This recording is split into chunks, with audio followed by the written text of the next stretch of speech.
மகாநதி சீரியல்ல காவேரி கல்யாணத்துக்கு ஓகே சொன்னாங்க இல்லையா? இத கேட்டு எல்லாருமே சந்தோஷத்துல இருக்கிற அடுத்த செகண்டே, ஆனா நான் விஜய கல்யாணம் பண்ணிக்க மாட்டேன். நான் ஃபர்ஸ்ட்டு ஒரு மாப்பிள்ளைய பார்த்தேன்ல, அந்த பையன தான் நான் கல்யாணம் பண்ணிக்க போறேன் அப்படின்னு குண்ட தூக்கி போடுறாங்க நம்ம காவேரி. உடனே சாரதா, முன்ன பின்ன தெரியாத பையன எப்புட்ரி நீ கல்யாணம் பண்ணிக்குவ? இதுவே விஜய்னா, விஜய பத்தி எல்லாம் நமக்கு நல்லாவே தெரியும். அவன் ரொம்ப நல்ல பையன். அப்படி இப்படின்னு சொல்லி பார்க்குறாங்க.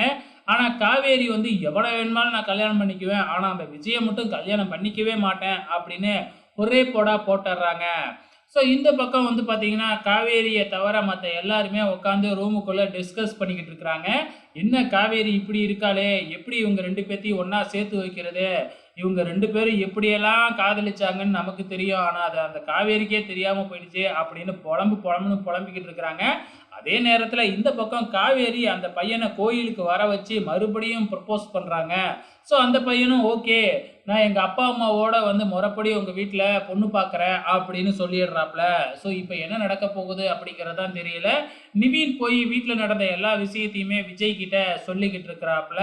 ஸோ காவேரி இந்த மாதிரி கல்யாணம் பண்ணிக்க போறாளாம். ஃபர்ஸ்ட்டு பார்த்த மாப்பிள்ளையே அப்படின்னு சொல்லிக்கிட்டு இருக்கிறாங்க.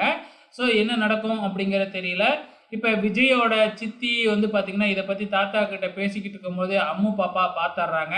பார்த்துட்டு ரொம்ப ஃபீல் பண்றாங்க. அப்ப காவேரி அம்மா எனக்கு அம்மாவா வரமாட்டாங்களா? அப்படின்னு சொல்லி ஃபீல் பண்ணிக்கிட்டு இருக்கிறாங்க. இந்த பக்கம் காவேரி வீட்டுக்கு வந்து நாளைக்கு என்னைய பொண்ணு பார்க்க வராங்க அப்படிங்கிற விஷயத்த சொல்றாங்க. ஆனா சாரதா வந்து அத கண்டுக்கவே இல்ல. என்ன நடக்கும் நாளைக்கு அப்படிங்கிறதே தெரியல. பொறுத்திருந்து பார்க்கலாம்.